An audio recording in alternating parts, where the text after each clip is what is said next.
Olá, sejam muito bem-vindos ao novo episódio do Justiça Seja Feita, o podcast da Defensoria Pública do Estado da Bahia. Hoje nós vamos abordar um tema crucial e urgente, o meio ambiente e a sustentabilidade, e como a atuação do sistema de justiça impacta diretamente na vida do cidadão baiano.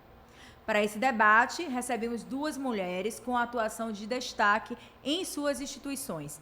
Primeiramente, dou as boas-vindas à doutora Marina Pimenta, coordenadora de Gestão Ambiental e Captação Internacional da DPE Bahia, e também agradeço a presença da promotora Cristina Seixas Graça, coordenadora da Promotoria de Justiça do Meio Ambiente e Habitação e Urbanismo da capital do Ministério Público da Bahia. Doutora Marina, seja muito bem-vinda ao podcast Justiça Seja Feita, o podcast da Defensoria Pública do Estado da Bahia. É muito bom receber a senhora aqui nesse episódio. Oi, Bárbara, é um prazer estar aqui hoje e poder falar um pouquinho sobre a nossa atuação na área ambiental. Agradeço também a doutora Cristina, promotora do Ministério Público. Doutora, é um prazer receber a senhora aqui no nosso podcast para a gente conversar sobre essa pauta que é tão urgente para todos nós, né? Eu que agradeço, Bárbara, e eu acho que é muito importante que todos conheçam a atuação do Ministério Público na defesa ambiental. Maravilha. Doutora Marina, para a gente dar início, a gente gostaria que a senhora falasse um pouquinho sobre o núcleo de gestão ambiental da Defensoria Pública da Bahia. Como é que funciona o núcleo e quais são as principais prioridades da atuação nesse momento?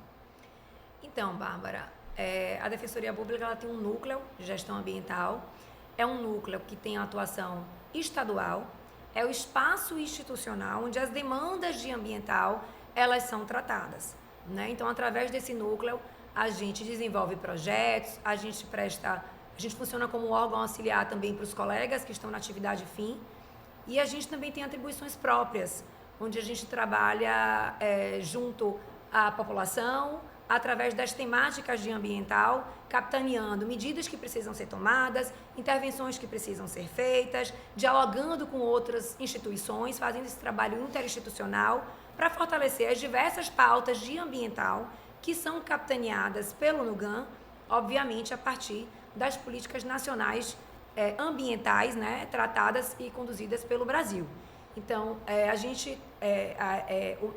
o NUGAM ele tem 4 áreas de atuação prioritárias e dentro dessas 4 áreas de atuação são desenvolvidos projetos, são também tomadas essas medidas que eu falei agora há pouco, que são as 4 políticas nacionais, que é a pauta de recursos hídricos, a pauta de resíduos sólidos, de mudanças climáticas, né, e também de meio ambiente. Então, dentro dessas 4 temáticas principais, a gente desenvolve esses trabalhos, trazendo essas temáticas para a realidade do Estado da Bahia, para a realidade da nossa população e de que forma essas políticas vêm sendo executadas e impactando a nossa população de perto na ponta. Então, esse é o trabalho do NUGAM. Maravilha. Promotora Cristina, vamos falar agora do Ministério Público. Como é que tem se desenvolvido o trabalho na Promotoria de Justiça do Meio Ambiente, Habitação e Urbanismo da capital e quais têm sido as principais frentes de trabalho do MP da Bahia nessa área? Bom, Bárbara, o Ministério Público brasileiro, e aí eu diria também o Ministério Público da Bahia, ele já vem trabalhando na temática ambiental desde 1980 e tantos, porque a legislação que tratou dessa política é de 81, e depois veio a Constituição de 88. Então, de lá para cá, nós somos órgão, instituição que defende o direito fundamental ao meio ambiente ecologicamente equilibrado. Então, nós hoje trabalhamos em todas as temáticas ambientais, né? E na capital, especificamente, a gente atuou muito na questão urbanística, porque nós dividimos um pouco essa questão da atuação em área urbanística, onde você discute toda a questão das construções dos prédios, da mobilidade urbana, né? Do saneamento básico. A gente também trabalha na questão da proteção da vegetação, da questão da defesa animal. Então, tem uma quantidade muito grande nessa perspectiva também dos resíduos, do tratamento dos resíduos sólidos, que as pessoas conhecem como a limpeza urbana. Então, assim, é uma gama enorme de temas e atuação que o Ministério Público desenvolve. Mas a gente tem, por meta também, o atendimento a projetos, né, que são projetos institucionais também, esse diálogo institucional entre todos aqueles que têm o dever de proteger o meio ambiente urbano. Então, as promotorias da capital, é uma promotoria única, mas tem 5 promotores, né? São 5 promotores atuando aqui em todas essas diversidades que eu falei. E mais o grande problema que a gente tem enfrentado hoje, dentre os temas, né, é poluição sonora, é a questão também do tratamento do saneamento básico em relação a esgoto, resíduos, né, drenagem pluvial e a questão do desmatamento da cidade. Tem sido muito forte essa procura da população pelo Ministério Público, numa visão de que nós estamos vivendo uma emergência climática e Salvador precisa estar preparada para os eventos extremos que virão, com certeza, e podem, vamos dizer assim, dificultar cada vez mais a vida da população aqui. E as pessoas tendem a achar, né, doutoras, que meio ambiente é coisa de ambientalista, né, que é uma pauta que não se discute assim no dia a dia, mas a gente percebe cada vez mais o quanto interfere na vida do cidadão e como é que o sistema de justiça funciona em relação à pauta ambiental. Eu queria saber assim, como é que isso impacta diretamente na vida do cidadão. Bom, o sistema de justiça, ele atua tanto de forma individual, a partir das ações individuais de cada instituição, cumprindo as suas missões institucionais, mas ele também tem um papel grande de atuação interinstitucional e que é tratado de forma onde essas demandas são tratadas e pensadas de forma coletiva, né? Então, isso impacta a população de diversas formas. Então, a partir do momento que o Ministério Público, ou que a Defensoria Pública, o Ministério Público, em todos os seus espectros temáticos, o Ministério Público do Trabalho, o Ministério Público do Estado da Bahia, o Ministério Público Federal, as defensorias públicas, elas atuam demandando o Poder Judiciário, né, seja coletivamente, seja de forma individual, né, cada um na sua missão institucional. Você traz essa demanda para dentro do Estado, traz essa demanda para dentro do Poder Judiciário, que também integra essa rede do sistema de justiça, e a partir dali essas soluções são construídas. No caso de uma judicialização, através de uma decisão judicial. Né? E no caso desse tratamento, dessas demandas serem tratadas de forma interinstitucional, porém não no âmbito judicial, aí a gente tem as construções coletivas desses pensamentos e soluções. Então, muitas vezes, e na maioria das vezes, quando os impactos eles têm dimensões grandes, essas relações interinstitucionais e essas discussões dessas questões que são tratadas dentro do sistema de justiça, porém fora do âmbito judicial, elas têm um contexto e uma viabilidade prática muito importante, porque é onde as políticas públicas estabelecidas, elas são pensadas na forma do seu cumprimento, na forma da sua execução, na forma de que forma isso vem impactando a população e de que forma cada um desses atores do sistema de justiça pode e deve atuar. Então, esses papéis todos se misturam no sentido de que estão juntos ali nessa discussão para que se busque a melhor solução. Então, eu digo que quando toda essa atuação conjunta do sistema de justiça, ela é muito forte,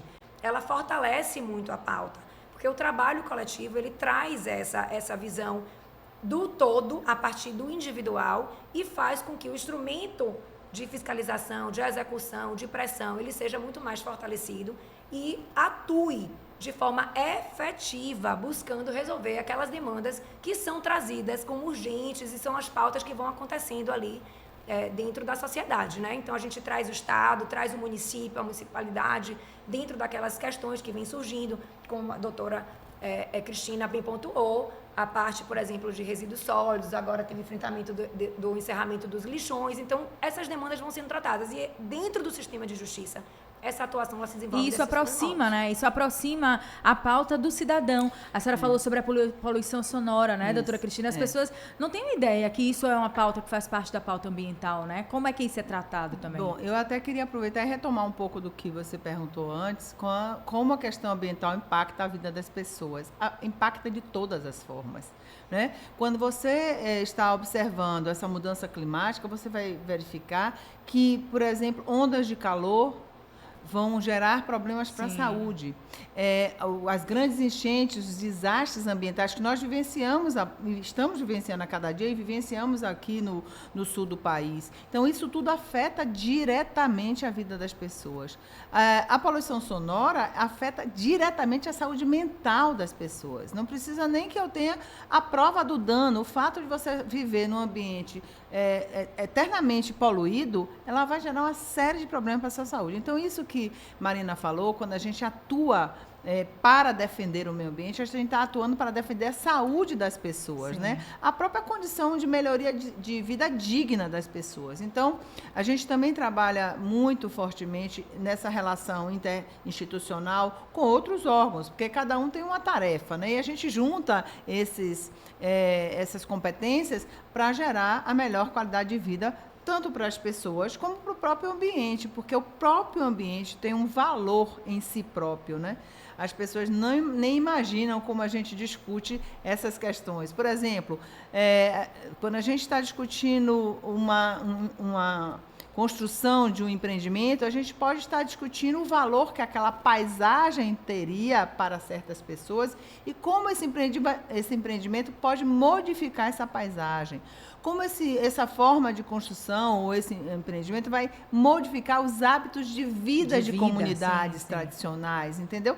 Então, você tem todo um arcabouço já normativo que permite ao Ministério Público, permite à Defensoria Pública, cada um dentro do seu papel constitucional, atuar de forma a proteger esses direitos, né? Esses direitos que são fundamentais. Muitas vezes o impacto que o cidadão às vezes nem percebe e não sabe que tem relação com o meio ambiente, que tem direito a ter uma vida melhor, não ser impactado daquela forma. É importante. Doutora Marina, a DPE possui iniciativas muito importantes. Eu queria que a senhora falasse um pouco sobre o projeto Mãos que Reciclam. Então, o projeto Mãos que Reciclam é um projeto que foi desenvolvido no ano de 2019, de forma... A primeira cidade, né, do estado da Bahia a contemplar o projeto foi Vitória da Conquista. E foi um projeto que já foi premiado no ano de 2022 pelo Inovare. E é um projeto onde a instituição ela se compromete com a pauta associativa de catadores.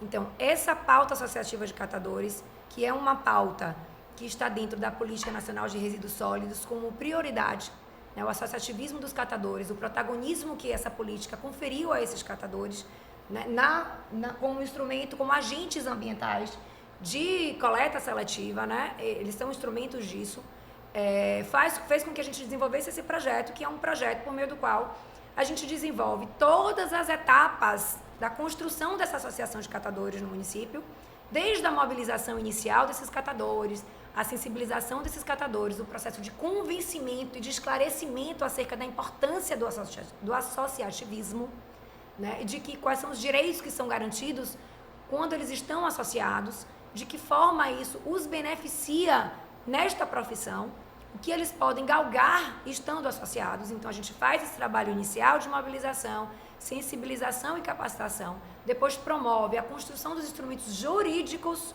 dos contratos, né, todo o instrumento jurídico que é necessário para que você registre essa associação. E depois disso, a gente também atua, a instituição ela também atua promovendo a implantação dessa associação na prática, tirando essa associação do papel, uma vez constituída, e fazendo com que esses catadores passem, então, a fazer a gestão dessa associação. E essa é a parte mais difícil, porque a parte de instrumentalização a gente dá todo o apoio, né? Construção do estatuto, o registro, tirando o CNPJ, então toda essa consultoria jurídica, essa consultoria administrativa a gente faz. Né? E depois ajudando nessa parte de implantação. E este processo, importante pontuar, Bárbara, que esse processo que a gente implementa por meio do Mãos que Reciclam, que é justamente para viabilizar esse protagonismo dos catadores através da constituição e do funcionamento de suas associações, ele também é feito durante todo o processo de forma interinstitucional, porque a Defensoria Pública precisa e é necessário o apoio de outras instituições para que isso se construa de forma efetiva. A gente tem alguns quadros aqui que funcionam aqui no nosso podcast.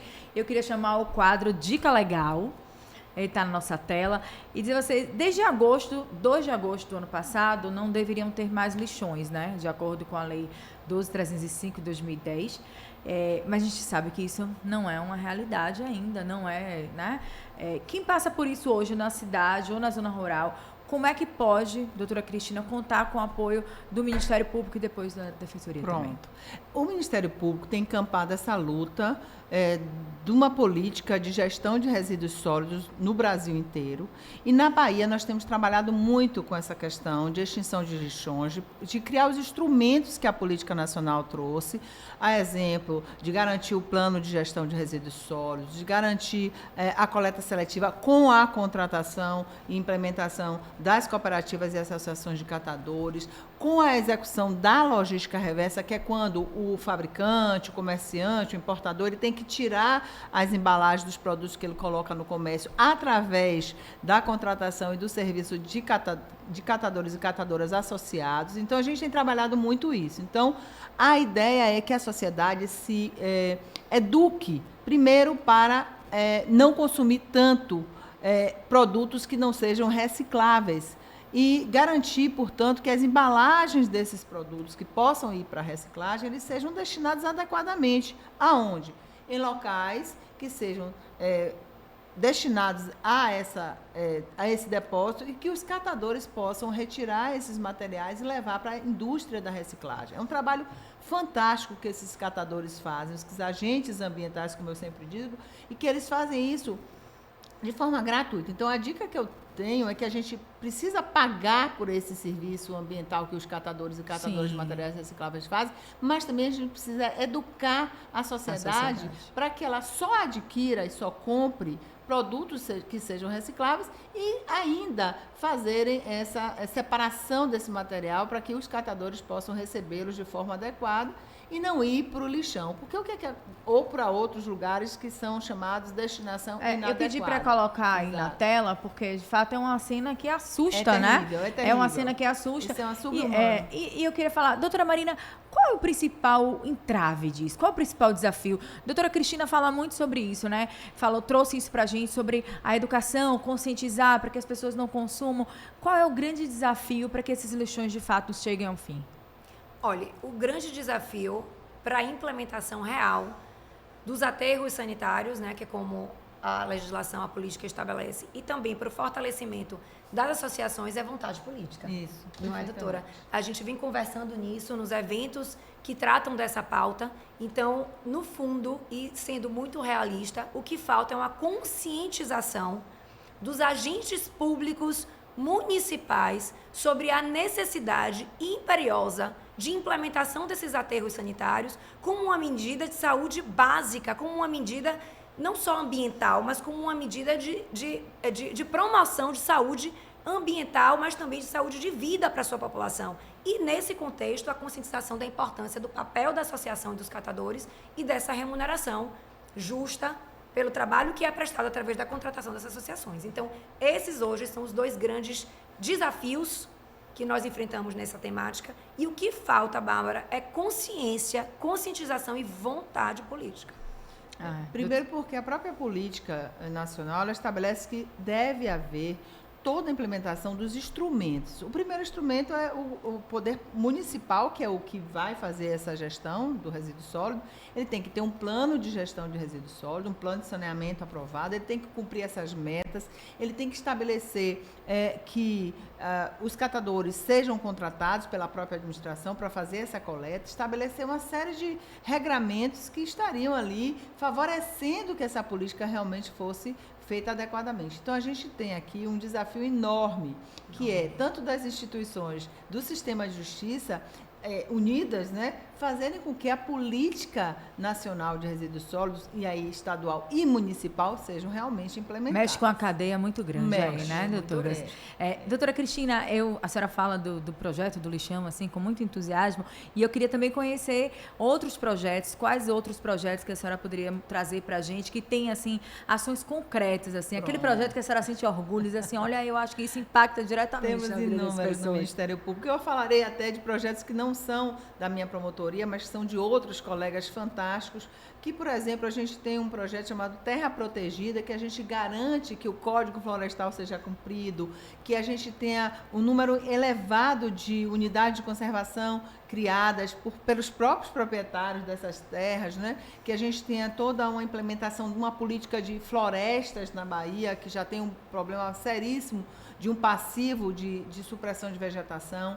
A gente tem um outro projeto chamado FPI, que é uma fiscalização preventiva integrada com, para você entender, mais de 40 entidades, instituições e órgãos se juntam para, em determinados locais e regiões, fazerem fiscalizações da política ambiental de um modo geral. Então, a gente, nessa FPI, que também foi um programa vencedor do Inovare, coordenado pela colega Luciana Cury, garante aí uma quantidade enorme de ações. A gente tem o projeto Município Ecolegal também, que a gente faz essa visão da política municipal com base no sistema de meio ambiente, onde tem que ter a legislação, onde tem que ter o Conselho Municipal de Meio Ambiente funcionando, onde a gente tem que ter todo o sistema de fiscalização, né? Então, assim, são muitos. Na linha dos municípios, a gente tem agora a extinção dos lixões com a inclusão dos catadores, né, garantindo uma cidadania efetiva para essa categoria de trabalhadores. Então, assim, que é uma luta antiga, né, é uma doutora? luta antiga. É uma luta Eu já antiga. coordenei por anos o projeto da questão da incorporação dos catadores. A gente tem projeto há mais de 15 anos. Imagina. E a gente tem um projeto também que é muito importante, que eu tenho muito orgulho que eu faço com uma colega do Ministério Público do Trabalho, que é o processo de incorporação dos catadores e da logística reversa dos grandes eventos daqui da cidade de Salvador. Um exemplo deles é o Carnaval, né? Sim. Que a gente consegue retirar uma quantidade absurda de resíduos dos circuitos do Carnaval com o pagamento dos serviços ambientais a esses catadores. Isso é impactar, né, doutora? Diretamente na vida do bastante impactante, cidadão. porque imagine, se não tivesse isso, para onde iriam esses resíduos, a exemplo das garrafas PET, dos plásticos que envolvem as cervejas que são fabricadas, iriam para o aterro sanitário, onde o lixo é pago por peso. Então, impactaria também no erário público. Então, a gente tem um trabalho muito gratificante. Eu gostaria depois que fosse até conhecido da sociedade, apoiado também pela sociedade, esse trabalho que a gente desenvolve durante as festas aqui, nos grandes eventos de Salvador. Doutora Marina, a doutora Cristina falou aí sobre a fiscalização preventiva integrada e a gente tem a FPI do Rio São Francisco. É um exemplo incrível, né, de ação interinstitucional, e eu queria que a senhora falasse um pouquinho qual é o papel da Defensoria Pública nesse projeto. Então, este ano, a Defensoria Pública passou a integrar a FPI. É um passo importante para a instituição que se integra a essa grande fiscalização, esse grande programa interinstitucional que, como a doutora Cristina pontuou, engloba mais de 50 instituições hoje dentro do programa, né, com atuação dentro do programa, nas mais diversas espécies de atuação. E para a Defensoria Pública, essa é a nossa primeira participação. E será, eu tenho certeza, Bárbara, que será de extrema importância. Por quê? Porque a partir de todas as áreas temáticas que esta etapa da fiscalização irá atuar, nós estaremos mapeando, né, dentro da nossa missão constitucional, todas aquelas hipóteses e situações em que a população vulnerabilizada é atingida, seja pelo não cumprimento de normas ambientais, seja por degradações ambientais. Então, por todas essas questões que observaremos através dessa etapa da fiscalização preventiva integrada, traremos esse olhar que vamos ter nessa fiscalização para dentro da nossa instituição, para, a partir de então, desenvolvermos medidas e ações a serem tomadas pela nossa instituição, sempre com essa perspectiva de que modo estes impactos são percebidos pela população mais vulnerável. E é importante dizer que essa é uma ação que abrange aí o interior do estado, né, doutora Cristina? Sim. É uma atuação que vai para o interior da Bahia. Regionalizada, exato. E já outros estados copiaram, né? Então, a gente já tem Piauí, tem Sergipe, tem vários estados da federação já fazendo o FPI também. E envolvendo, inclusive, o Ministério Público Federal. Então, a gente tem hoje esse orgulho da FPI. Eu coordenei o Centro de Apoio do Meio Ambiente do Ministério Público durante muito tempo, e a FPI tem mais de 20 anos, né? Então, muitos anos. Então, a gente sabe que tem projetos que precisam ser elaborados e realizados conjuntamente. Um deles é a FPI, e outro que eu acho que pode ser uma grande parceria é a questão da extinção dos lixões com a incorporação dos catadores, né? Garantia de cidadania para essas pessoas. Então, a gente tem muita esperança, né, que a gente consiga realmente eliminar os lixões no estado da Bahia, com a adesão aí forte das cooperativas de catadores a uma política de resíduos sólidos em cada município que vai fazer a extinção desses lixões. Doutora Cristina, a gente vai falar de um tema que é bem popular, a gente já citou ele aqui, que é a poluição sonora, que aí é um caos quando isso acontece, é um caos. Atinge milhares de pessoas, são casos registrados a todo momento, e eu queria entender, que a senhora falasse um pouquinho para a gente como é a atuação do Ministério Público nesse caso especificamente e quais são os caminhos para a gente resolver isso na cidade. Bárbara, é um dos pontos que a gente já trabalha há muitos anos, que a gente não vê melhora, né? Nós temos uma legislação hoje, tanto uma norma técnica, a NBR, quanto uma lei municipal, que definem qual é o nível de emissões sonoras, a gente chama decibéis, né? Sim. Tecnicamente, que podem ser emitidas em determinados horários do dia e da noite. Eu falo isso de forma muito simples, porque a lei é técnica, então eu falo de forma muito simples para que as pessoas entendam. E a gente tem uma quantidade muito grande na cidade de Salvador de locais, ambientes que extrapolam esses níveis de emissões que a lei estabelece e que a norma técnica estabelece, que são produzidas geralmente, né, por shows, por eventos festivos e tal, e bares e restaurantes. Então, eu ia dizer isso, doutora, me desculpe interromper, quando a gente fala de poluição sonora, a gente está falando de grandes eventos, só apenas de grandes festas, e aí vem a questão como a pauta ambiental impacta na vida do cidadão, porque a gente está falando de coisas também pontuais, né? A poluição sonora também versa sobre isso. Nós temos hoje um grande problema na cidade, que são os paredões, né? Que são locais em que as pessoas resolvem fazer festas com uma sonoridade absurda. Nós temos os bares e restaurantes que ocupam os espaços públicos, que não respeitam essa questão da noite, né? Então, a gente tem tido uma quantidade muito grande, e a gente tem algumas operações na cidade que não dão conta de suprir isso. Então, eu acredito que isso é uma questão muito importante. Já é crime ambiental, né? O crime do artigo 54 da Lei de Crimes Ambientais, causar poluição em níveis tais que possam causar danos à saúde humana, ao meio ambiente ou aos animais. Nesse caso, causa dano à saúde humana, porque não tem necessidade de provar que a pessoa ficou estressada. O fato de emitir acima daquela... Por si só já causa o dano. Entendi. Se a gente tiver um laudo técnico demonstrando que aquela atividade, aquele local está produzindo emissões acima do que a lei permite, já caracteriza o crime ambiental. Então, a gente tem tido um excesso de processos nesse sentido. Então, eu acho que, primeiro, educar a população, mais uma vez, é um papel que o município precisa fazer, e depois reprimir, né? Nós temos, então, em todos os bairros da cidade. Você não pode dizer que é mais em um local e no outro. Já tivemos locais mais assim... Mas hoje é mais geral. Points, né? Mas hoje é de modo geral. De todo o território da cidade de Salvador, nós temos problemas com poluição sonora. Então, é uma dificuldade, porque as pessoas estão precisando descansar, justamente nos finais de semana, à noite, onde esses sons acontecem. O Ministério Público da Bahia atua quando essa poluição ela é difusa, ela atinge pessoas de uma quantidade absurda. A gente tem recebido também um problema que eu queria até registrar aqui. Nós não temos como atuar quando a poluição sonora é provocada por um vizinho a outro. Sim. Isso é um incômodo relativo de uma relação de vizinhança. É uma questão individual. Eu sempre tenho encaminhado para a Defensoria Pública, dizendo que essa questão precisa ser tratada de outra forma. Nós tratamos dessa poluição mais de natureza difusa, onde incomoda uma quantidade absurda de pessoas, né? Ou até uma quantidade mínima, mas um bairro inteiro. Então, a gente tem tido muito problema, Bárbara, com isso, porque os bairros com zoneamento de natureza residencial estão recebendo muitas atividades não residenciais, né? Comerciais. Então, por exemplo, a gente tem tido o fato de prédios inteiros estarem sendo incomodados por os bares que são abertos nas garagens. Nos entornos. Nos entornos, que botam mesas na rua. Então, isso tudo tem regulação. O Ministério Público já fez uma recomendação ao município para que ele regule, e já foi baixado um decreto nesse sentido, estabelecendo o número de mesas e cadeiras, porque os bares também, às vezes, não só trazem atrações musicais, mas também a conversa, o burburinho das pessoas, né? Isso também incomoda bastante.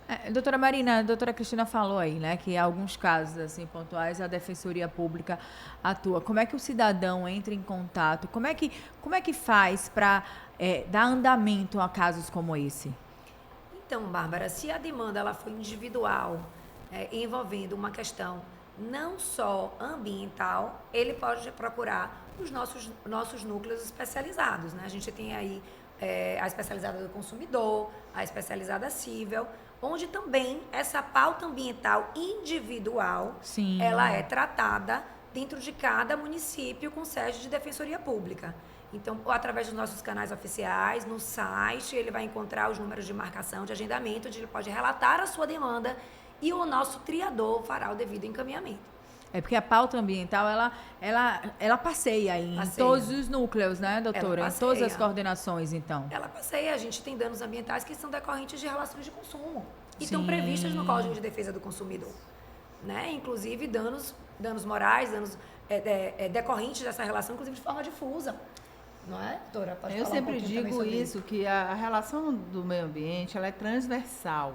Ela perpassa por todas as questões. Quando a gente vai tratar, por exemplo, de desastres ambientais em razão de eventos climáticos extremos, a gente vai tratar de todo tipo de problema, de segurança pública, de defesa do consumidor. A gente observou, por exemplo, que quando a gente tem um desastre, as pessoas terminam querendo entrar nas casas dos outros, praticam crimes em relação ao abandono do imóvel, querem vender os produtos com valores elevados, como aconteceu no Rio Grande do Sul, por exemplo, a água, que foi um bem que ficou muito escasso, ele passou a ter um custo absurdo.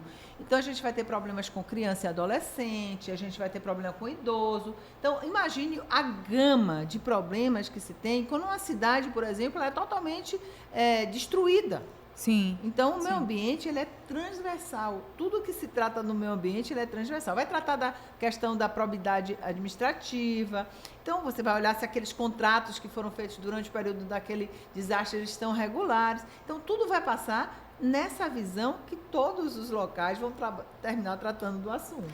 Eu queria complementar a fala da doutora Cristina. Meio ambiente é ambiência. Ambiência é vida. E vida é transversalidade. A vida perpassa por todas essas esferas. Então, de uma certa forma, quando a gente fala de ambiente, quando a gente fala de meio ambiente, é meio de vida.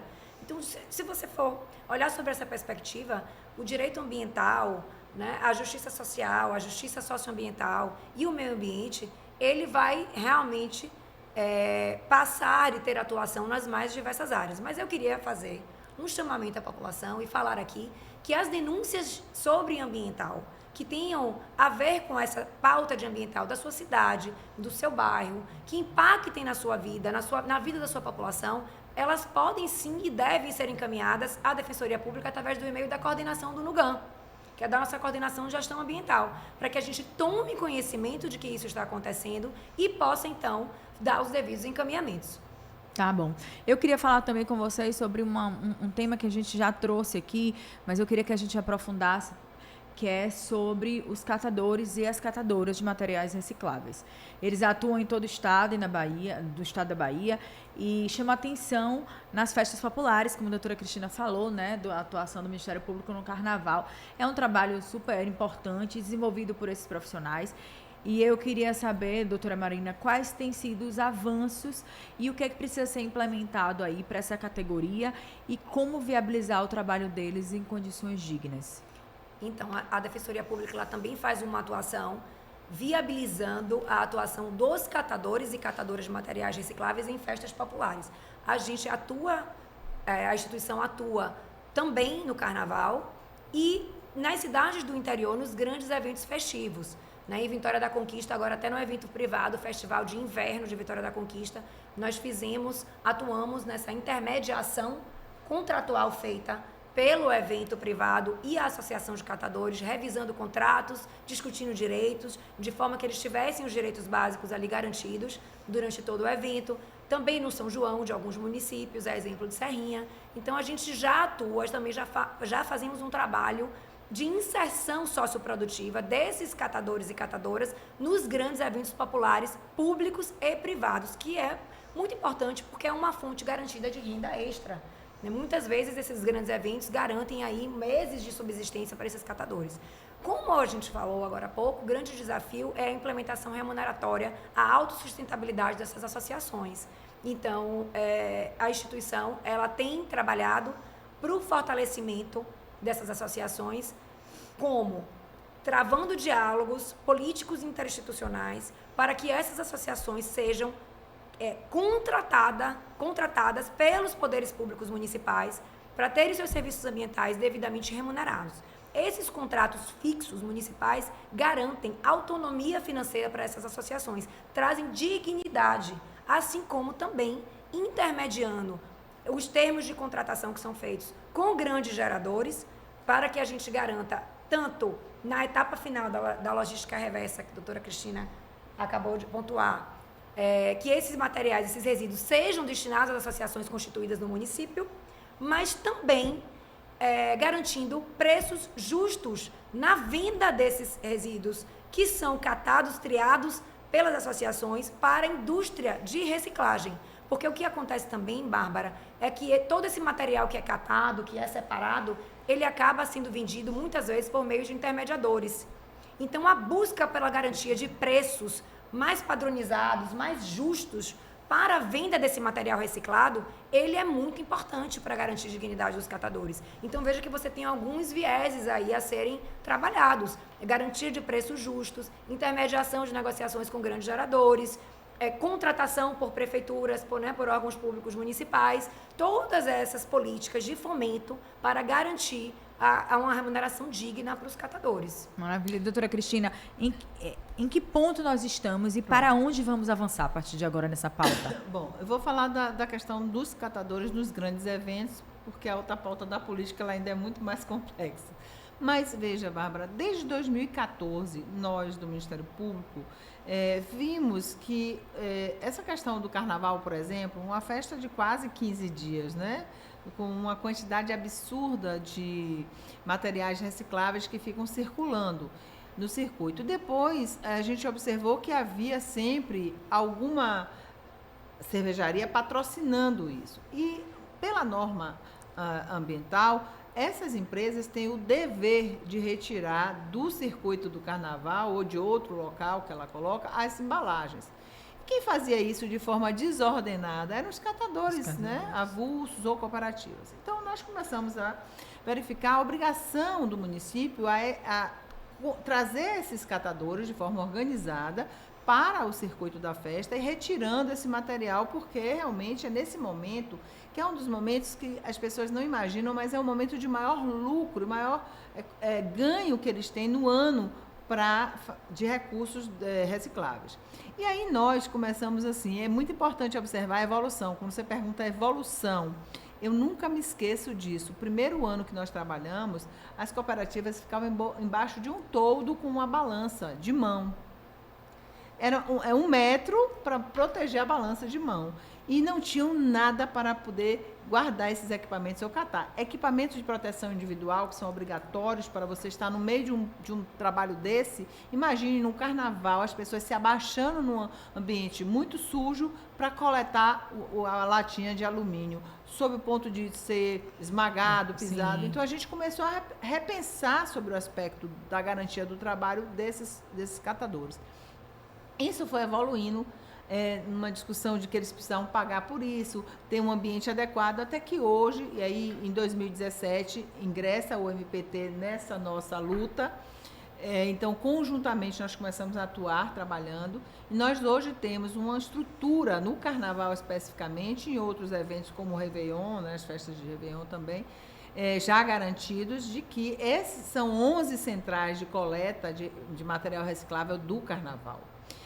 Essas centrais, elas hoje têm balança, elas têm local de triagem, elas têm todos os equipamentos de proteção, luva, camisa, né, para identificar o catador, porque isso é muito importante, identificar o catador, mostrar que existe uma pessoa ali fazendo um trabalho de meio ambiente. Temos uma remuneração hoje para produtos que não tinham valor, como, por exemplo, os PETs e o plástico. Então, a gente remunera mais o PET e o plástico, e a latinha já tem o seu valor, né? O alumínio sempre tem o seu valor. Então, hoje a gente tem uma estrutura já bem consolidada de avanço, mas ainda temos que avançar mais. Qual é o avanço? Melhorar a remuneração desses catadores. Porque são catadores nessa época avulso. Vocês não imaginam, mas no carnaval vem mais de 2 mil pessoas catarem material reciclável nos circuitos do carnaval. Na festa de Iemanjá é um sucesso, nós já temos a festa, vamos precisar ampliar, porque foi e assim, são toneladas, e hoje a gente mede, inclusive, a quantidade de gases efeito estufa que com essa coleta durante esse período do carnaval são retirados do ambiente. Sim. A quantidade de água que vamos dizer assim, protegida e preservada. Então, hoje nós temos dados ambientais que demonstram a importância desse projeto, desse trabalho dos catadores.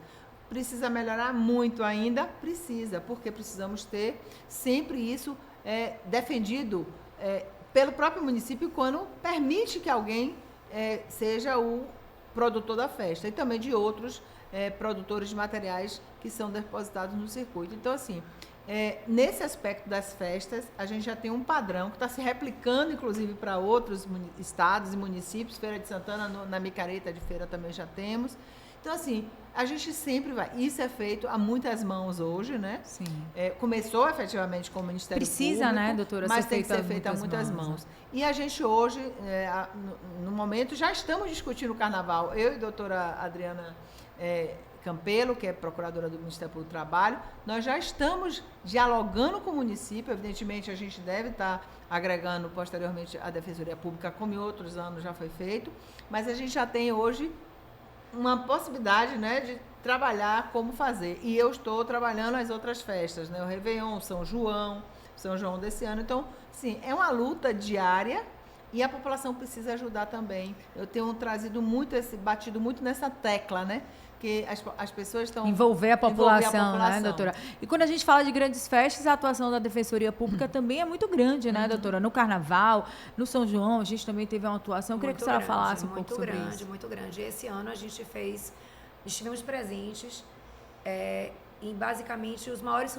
São Joões do estado, né? A gente teve presente nessas festas populares, atuando com plantões e com os defensores locais, para poder trazer esse olhar institucional, fiscalizar o cumprimento também das normas sobre a nossa perspectiva, né, de vulnerabilidade e dos vulnerabilizados. E a gente atua também nos direitos dos catadores no Carnaval, no Réveillon, nas festas privadas que acontecem no interior, como eu citei aqui, a questão de Vitória da Conquista, do Festival de Inverno, que historicamente a gente tem atuado na defesa dos catadores. A gente destaca uma missão, inclusive, para ir durante o evento fiscalizar se foram cumpridos os termos que foram acordados previamente com a instituição, fornecimento de alimento, de EPI, pagamento de diárias, condições de banheiro. Então, uma série de detalhes que precisam ser cumpridos ali, e que foram previamente acordados através da atuação da Defensoria Pública. Então, esse é um trabalho muito gratificante que a gente vem fazendo em grandes eventos, também sobre essa perspectiva de inclusão socioprodutiva dos catadores nestes processos festivos. É visível, assim, quando vocês falam da pauta ambiental, vocês, né, ficam emocionadas até. E eu queria trazer para a gente assim, uma discussão sobre esse senso de urgência da causa ambiental, né? Porque as pessoas tendem a achar que a gente pode falar sobre isso em outro momento. Eu não vou estar mais aqui também quando isso acontecer, eu não vou usufruir disso tudo, para que eu vou me preocupar com isso, né? Como é que a gente faz, afinal de contas, para conscientizar a população? Quais são os caminhos, assim, na percepção de vocês? Doutora Cristina, fala um pouquinho. Bom, eu posso falar bem desse aspecto porque eu sou uma estudiosa do clima, né? Eu acho que a gente nem imagina, e se a gente for fazer o alarmismo, né, as pessoas vão ficar mais ainda nervosas do que já estão normalmente. Mas há realmente necessidade de um pouco de... Há uma urgência, sabe? De você enfrentar essa questão da pauta ambiental. nós não imaginamos quanto foi rápido as mudanças que eram previstas pelos estudiosos, né? A gente tem, assim, para quem não conhece a pauta, existe um instituto global, né, que é da ONU, o IPCC, ele congrega diversos cientistas do clima e eles fizeram previsões que se pensava iam ocorrer daqui a 30 anos. Já estão acontecendo. Né? O que era para acontecer daqui a 30 30 anos? anos já está acontecendo. Quer dizer, quem acha que não vai enfrentar esse problema, vai enfrentar, a né, doutora? humanidade está num momento, a gente chama isso o tipping point, né? O ponto de não retorno das condições climáticas que nós estamos acostumados a viver. Então, observe, a Amazônia, que é o maior pulmão do planeta, e é verdade, a Amazônia ela produz a água que abastece o centro do país, que garante a alimentação para o brasileiro e para o mundo. Então, quando a gente discute emergência climática, é porque realmente a situação já está numa fase de gerar muitos prejuízos à vida humana e à vida do planeta. Porque a gente não defende o meio ambiente pela vida humana, a gente não é antropocentrista, a gente é biocentrista, né? A gente defende a vida. Então, o planeta está num momento muito complexo que foi gerado pela ação do homem.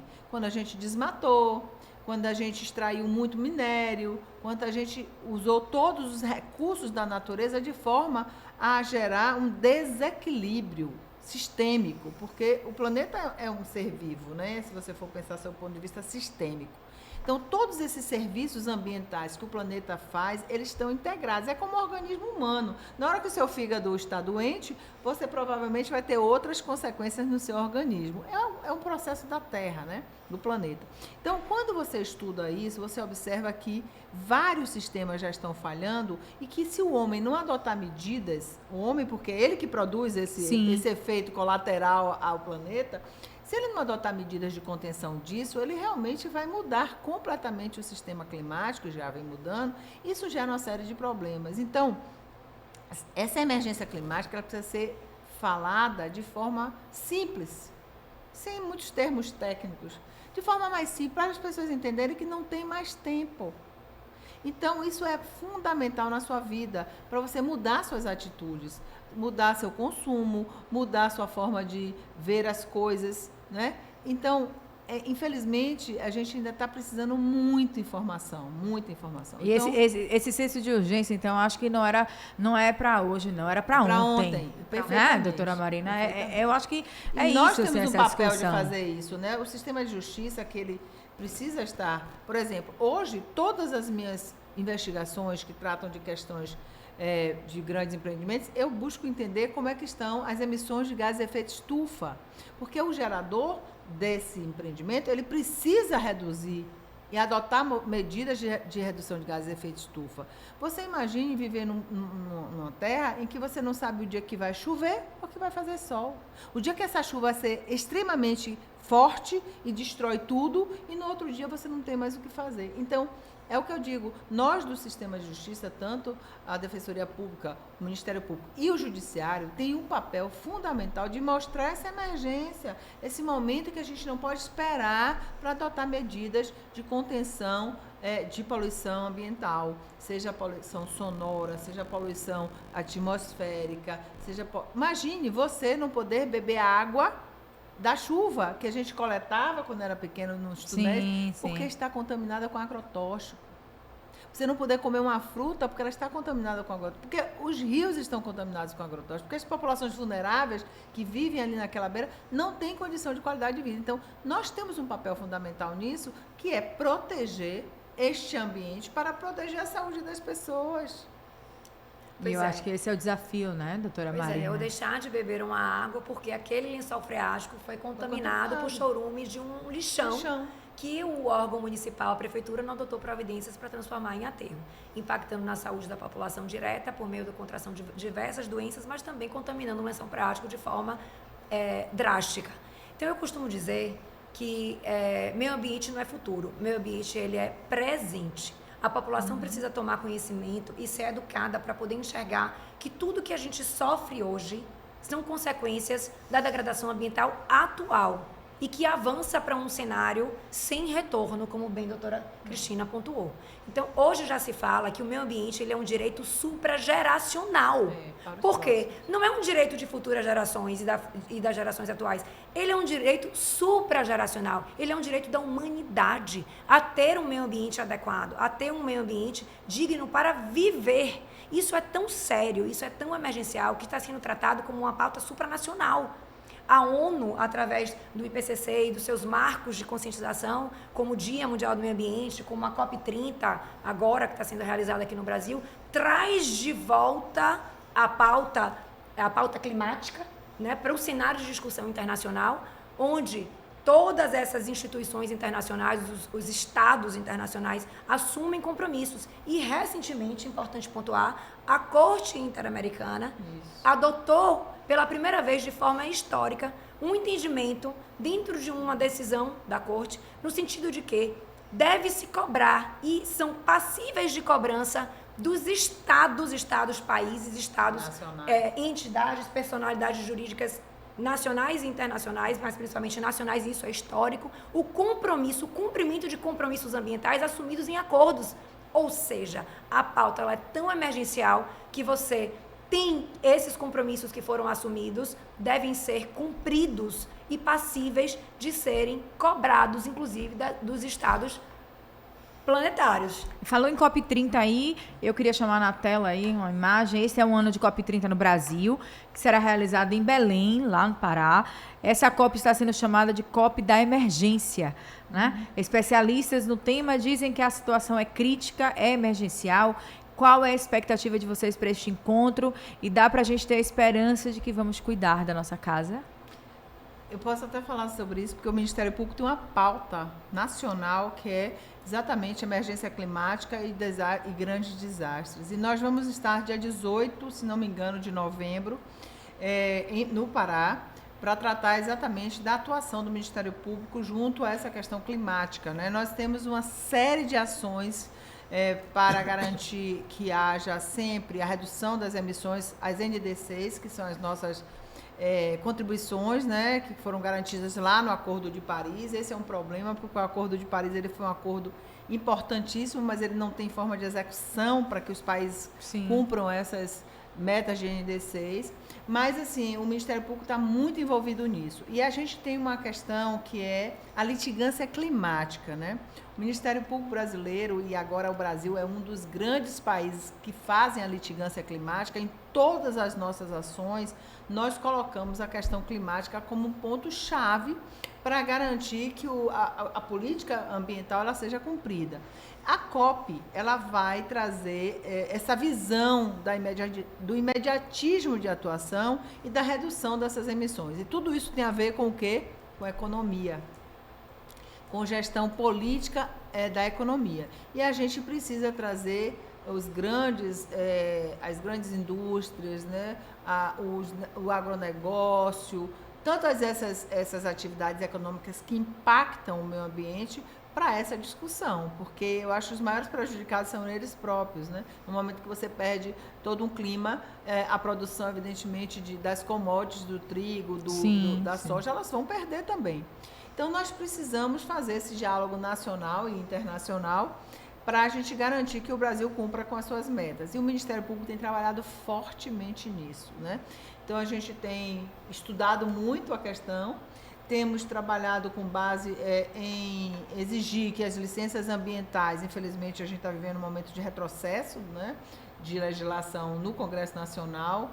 É um Congresso que não acredita muito, né, na sua maioria, nessas proteções ambientais. E a gente está discutindo muito, dentro da COP, as ações de litigância climática, que é o momento que o judiciário pode ajudar muito, decidindo, como a Corte Internacional decidiu, sobre o direito fundamental a um clima estável. Esse é um direito fundamental. Então, a gente não pode permitir que haja violação desse direito. A gente tem atuado fortemente. Outros países também estão acontecendo isso. As pessoas idosas, as pessoas estão reclamando lá na Europa porque ganharam agora uma ação, porque elas não estão preparadas para o aquecimento global, né?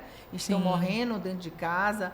Cidades, países que são ilhas, estão reclamando também, porque estão desaparecendo, o risco de acabar com as culturas. A questão do patrimônio cultural, histórico, arquitetônico, também desaparecer em relação às mudanças climáticas. Então, imagine o prejuízo mundial que é essa alteração climática para os oceanos também. A gente está perdendo biodiversidade oceânica, então fome vai acontecer. Então, é uma tragédia anunciada. A gente está com o COP30 aí na tela. Esse é o site oficial, a primeira vez que acontece aqui no Brasil.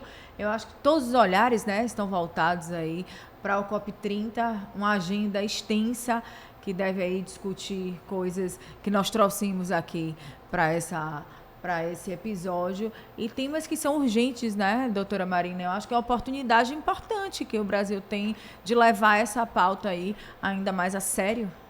É um momento importante, não só de levar a sério, mas também de implementação, né, na prática, de unir esforços interinstitucionais para que se cumpram os acordos internacionais, as legislações internas de política de proteção do meio ambiente, que se promovam e se fomentem o cumprimento das políticas de redução de emissão de gases pelos grandes poluidores, pelos grandes produtores.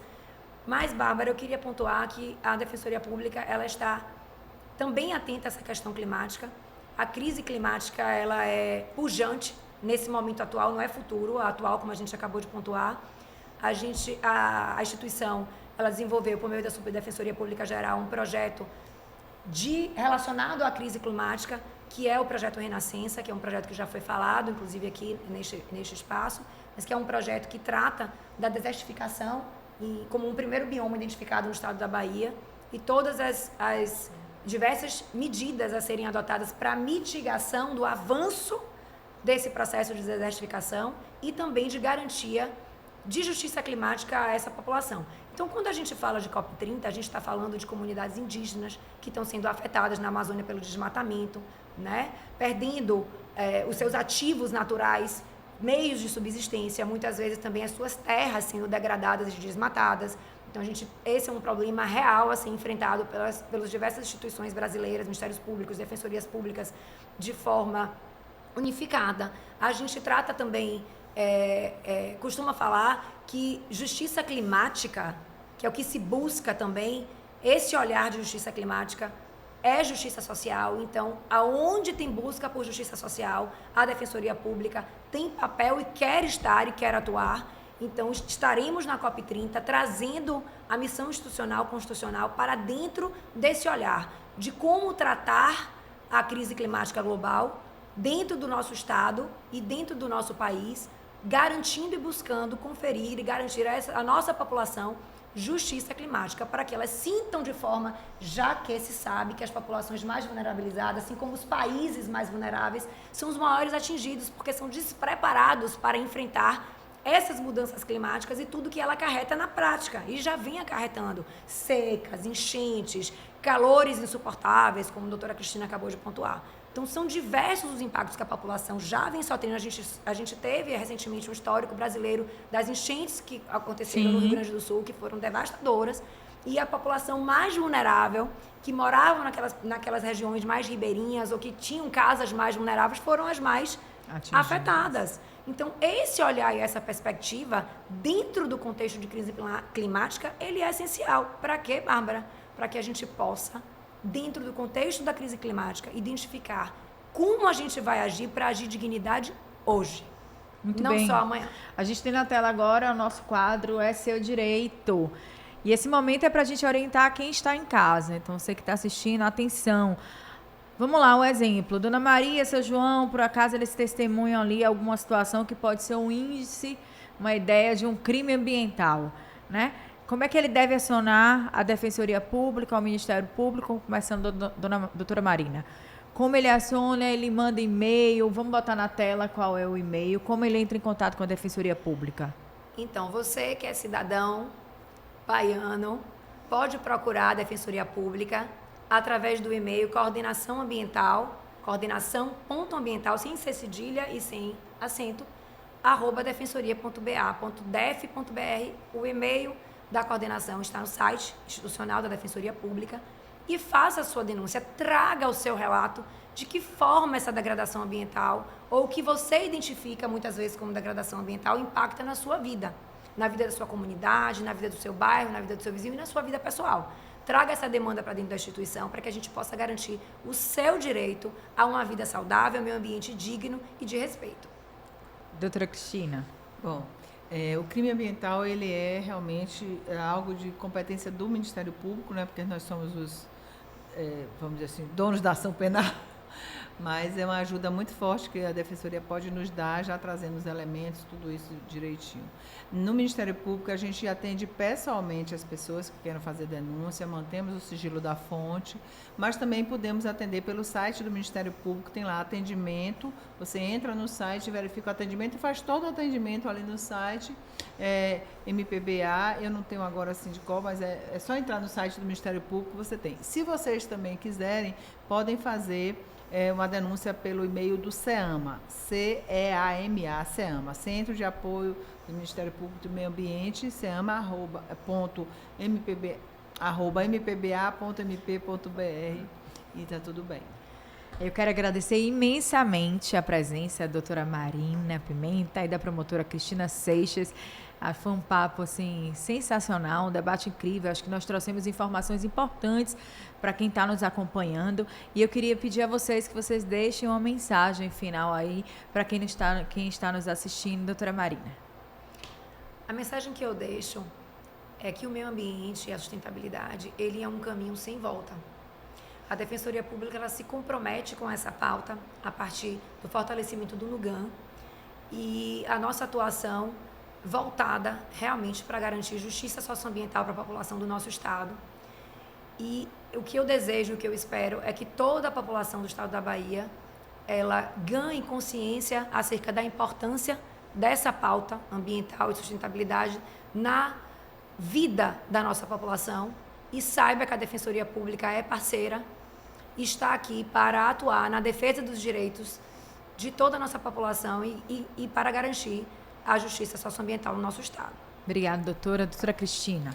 Bárbara, eu faço até minhas as palavras de Marina, mas eu digo, e a minha mensagem é exatamente essa, o meio ambiente é cada um de nós, né?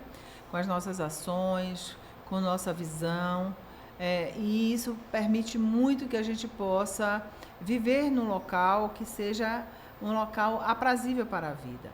E o Ministério Público da Bahia vem desenvolvendo essa proteção a esse ambiente, né, esse ambiente digno e saudável, desde que nasceu, né, desde sempre, porque quando a gente defende algumas questões voltadas para o processo carcerário, para o processo da infância e adolescência, a gente está também tratando do ambiente. Mas o meio ambiente, de uma forma geral, da sua cidade, ela precisa ser muito participativo. E o Ministério Público da Bahia tem trabalhado fortemente para garantir as cidades sustentáveis, cidades que possam ser cidades boas para se viver. É o caso do Ministério Público aqui no município de Salvador, né? Nós temos atuado muito.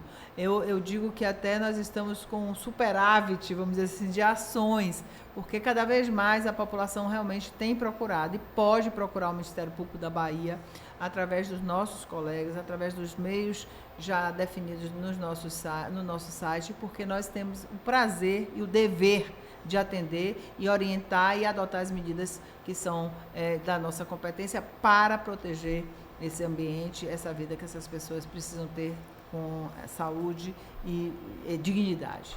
Agradeço imensamente a companhia de vocês e obrigada a você que nos acompanhou aqui em mais um episódio do podcast Justiça Seja Feita, o podcast da Defensoria Pública do Estado da Bahia.